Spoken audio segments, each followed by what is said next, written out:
What it do, y'all? It's your girl Baltimore Blue in the hizzy. Alright, so on the previous vlogs, video blogs, you keep hearing me say I'm about to return to Baltimore. Ain't gone back to Baltimore yet. However, my flight leaves at 9. Anyway, I'm tripping. A little bit amped, excited or whatever. Got a call this morning, emergency. Had already been planning to go back, you know, because you constantly hear me say, after the break, I got to get back. It's about the grind. Got work to do. Got business to handle in Baltimore. But I got a call. Oh, my God. Pipes bust. Basement flooding.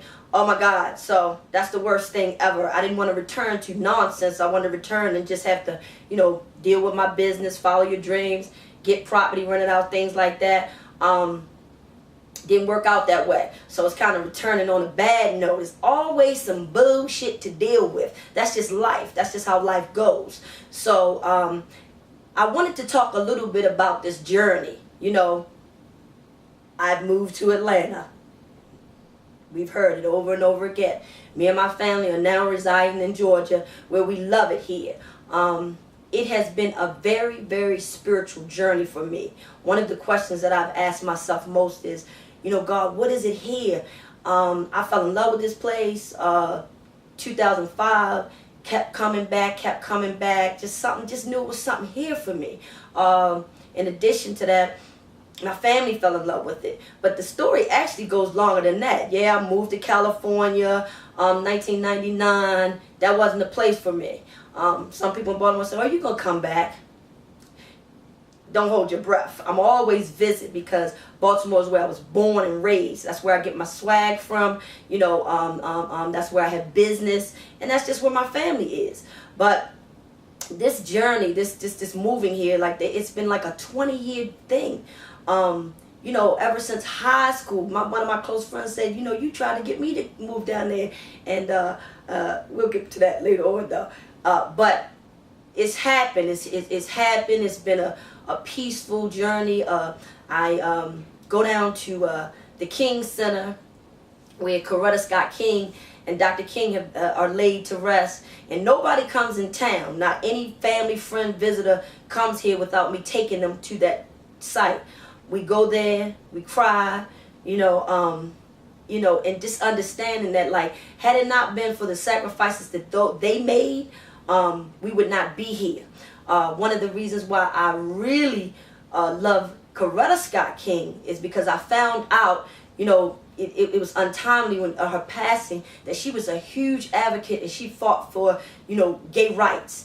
That was important to me because it made me think what Martin would be doing. You know, they stood for civil rights, and that's what gay rights are today. It's the modern day civil rights, and it's a big deal. And I got a lot to say about that. You know, from Eddie Long to just trying to live and trying to make people understand that you can be gay and Christian. It's a huge debate. Many homophobic people use the Bible to keep us oppressed. I am free from that burden, and I want other people to be free from that as well. I really want people to know, you got people out here taking their lives because they don't feel worthy, and I've been in that position before, but I'm still here. So what I've chosen to do is use my voice. I got wifey on the camera right now. Everything we do is like family business. You know, everything we do is all of us involved. My family consists of, my immediate family is my partner, Dana, of 13, 14 years. Let me just say this. Anybody that's been in a relationship that long knows that it ain't no cakewalk. It is not easy. And you have ups and downs, but it's all about, you know, just kind of just hashing it out and making it work, because all that old day stuff is it's just done away with. You know what I mean? It's non-traditional things. People got non-traditional things going on, and that's not the homosexuality has been around since, you know, since the beginning of time. But people have a lot of, things to say about it, and I do as well. My pastor, Pastor Keith of the Gathering Place, dissected the 9 scriptures that are used to oppress homosexuals. So if you're homosexual and you're listening and you heard that story about Sodom and Gomorrah, check the references. Even Joyce Meyer will tell you the story of Sodom and Gomorrah is not about homosexuals. You need to, learn. But I could, take a whole class and a whole day to sit down and break that down. I know you might come for me, as people do, and that's fine. Come for me if that's what you want to do. But let's talk about Atlanta. It's the good, bad, and the ugly. I love Atlanta, but it's a huge place. I'm going to tell you some of the negative.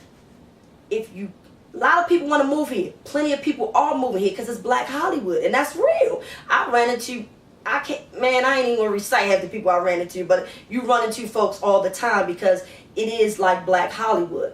But don't turn on the goddamn news. The news will frighten the crap out of you, and I think it's because it's so massively huge that, so much going on. These fools, they rob in broad daylight banks. They do home invasions. I thought Baltimore was rough, but Atlanta got something on you. So don't let the the hype fool you. It's a lot of beautiful homes, and you can live good down here. You live easy. However, it's a lot going on. You got folks everywhere. It's a lot of African Americans and it's a lot of Mexicans. Not being racist or anything like that. Just telling you what it is. The other day, Obama was on the TV and he spoke to an audience of young folks, and they the young people really tried to go in and attacked him on various levels. But this man, his swag, he just so cool. He approaches it, several prong. He don't just he breaks it down. 1 point, 2 point, 3 point, 4 point. He breaks it down, and he's just a very articulate and intelligent man to be able to, somebody spits out this long question, and he takes it all in and breaks it down. The thing that I have to say about that is this: Obama is not Superman.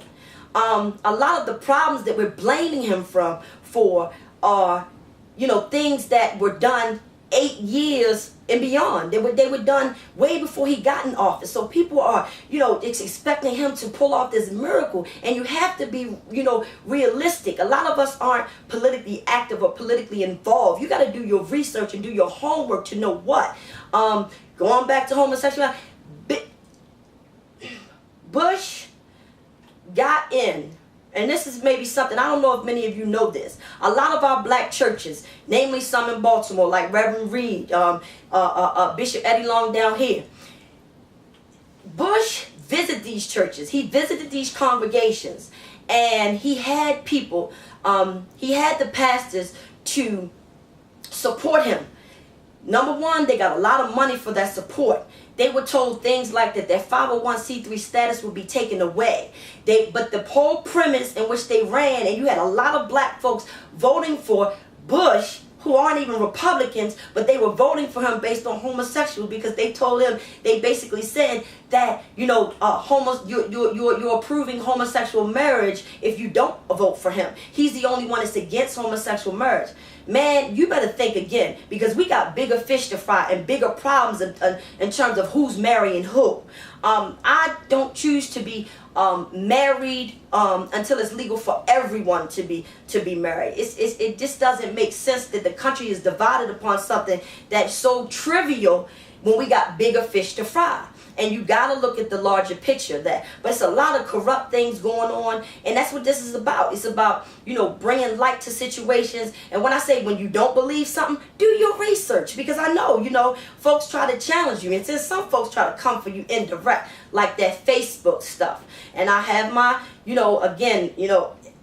this is just the way the world moves. If it's something nice and it's something hot, the 21 and younger crowd gonna, they're going to get a whiff of it, and they're going to take it over or just try to be involved, because kids always want to be adults. They always want to be, growner than what they are. Instead of, what I teach my own is, be who you are at your age. It's not about growing up fast. Man, I got so many things to be on my mind and my chest, like parents, buying their kids. I just watched an intervention program. And the young man was about 22 years old, a crack addict. And you know what the one thing he said, because I see parents do this all the time, is I would have given every toy, every electronic, gadget that my father brought me. I would return all of that, give all of that in exchange for love. Love your kids. Stop trying to buy them, because in the end, it's not going to work. When you show them love and compassion, that's what teaches them. And this is just the important stuff. To me, this is what's important to me. Atlanta, back to Atlanta, I bounce all over the place, but you get the point. Stick with me. What some of the things I love about it? Tons of places to eat, tons of things to do. I especially like the strip clubs. They got the best on the planet. They're everywhere. Non-alcoholic strip clubs. You go. It's a culture here. It's not about you just going to look at some booties. You'll find men, women, anybody in there. All the ball players, all the rappers. It's just a culture, about respecting women or whatever. You get your little $5, $10 dance. Man, pinups, one of the best. You got Onyx, Stroker, Magic City. They go on and on and on. But that's one of the things that's really hot about this place in terms of, not about who lives here. I suggest if you want to move to Atlanta, visit it first. Check it out. See if it's what you want. Because it's all, it's a little bit of everything. But they call this place the alternative to the alternative, if that gives you any idea. It's just a lot of stuff to do. Man, I guess I'm a wrap it up. I'm a wrap it up. And I'm going to say this. I'm going to say this, though. Somebody try to come for me indirectly on Facebook, and I know you were coming. You want to come for me? Come direct. Don't be indirectly throwing those slurs and whatnot. Recently, just 2 weeks ago, and the Hip Hop Awards aired Tuesday. I know it sucked, but I couldn't tell y'all that. You had to see it for yourself. I took my artist AP there. AP was incarcerated for 4 years. He's been home going on a year. We worked on an amazing project, and the thing about him that I really like, because I work with a lot of young people in terms of artists, is his tenacity and his devotion in terms of not turning back to the streets. That's not an easy thing. That is not an easy thing to do. So when you say popping bottles, it's about empowering youth. Man, you looking at a woman who has damn near helped. I done did more than the Negro College Fund, because that's how many kids I've helped to get in college. I'm serious about what I do. I stand behind what I do. I've been helping kids get in college since I was a freshman in college, working in admissions. And I continue to do that under the radar without bragging. Like my man Sean Butler says, I don't talk about it, I be about it. But when you come for me, come direct. Don't throw no slurs, about popping bottles, because I do live my life and I have a good time. And if I can show young people that if you can work hard, then you can play hard, then that's what I'm going to do. So please don't come at me indirect. Come directly about empowering youth. You can't even go there with me, because that's all I stand for. And like I said, check the records. I hate to do this, because it's so cliche. Google me, baby. Michelle Baltimore Blue. Live, laugh, love, y'all. I'm out.